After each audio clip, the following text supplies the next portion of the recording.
அதாவது இந்த கூட்டணி வருமா அந்த கூட்டணி வருமா தேர்தல் வரும்போது தான் தெரியும். நாங்கள் ஏற்கனவே ஒவ்வொரு முறையும் நீங்க இப்ப 2019 நாடாளுமன்ற தேர்தல், 2021 சட்டமன்ற பொதுத் தேர்தல், 2024 நாடாளுமன்ற இந்த தேர்தல்லாம் பாருங்க. தேர்தல் அறிவிக்கப்பட்ட பிறகுதான் சில நேரத்தில் கூட்டணி வச்சிருக்கிறோம். சில நேரத்தில் தேர்தலுக்கு முன்பு ஒரு மாதத்துக்கு அறிவிப்புக்கு முன்பு கூட்டணி பேசி முடிச்சிருக்கோம். ஏன்னா அந்த கட்சி வளர்க்க வேணும். கூட்டணின்னு அமைச்சிட்டா அந்த கூட்டணிக்குள்ள ஒரு கட்டுப்பாடு வந்து, அதனால எங்க கூட்டணி சேர இருக்கின்ற கட்சிகள் எல்லாம் சுதந்திரமா செயல்பட்டு இருக்குது.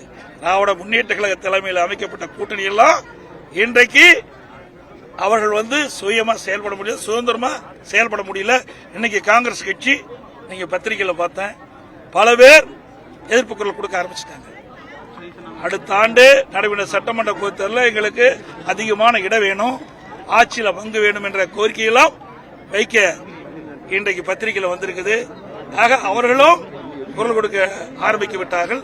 ஆக திராவிட முன்னேற்ற கழக தலைமையில் அமைக்கப்பட்ட கூட்டணி இப்பொழுது விரசல் ஏற்படுகின்ற சூழ்நிலை ஏற்பட்டுவிட்டது.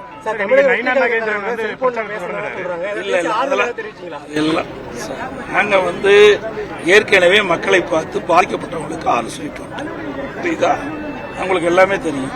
உடனே சம்பவம் நடந்த உடனடியாக எங்களுக்கு தகவல் கிடைத்து நான் சென்னையில் இருந்தேன். உடனே அன்றைய நைட்டே இரவே இங்கே அதிகாலை புறப்பட்டு கரூருக்கு போய் அந்த பாதிக்கப்பட்ட குடும்பத்தை சந்தித்து ஆறுதல் கொடுத்து அந்த இறந்தவர்களுக்கு இறுதி அஞ்சலி செலுத்திட்டு வந்திருக்கேன்.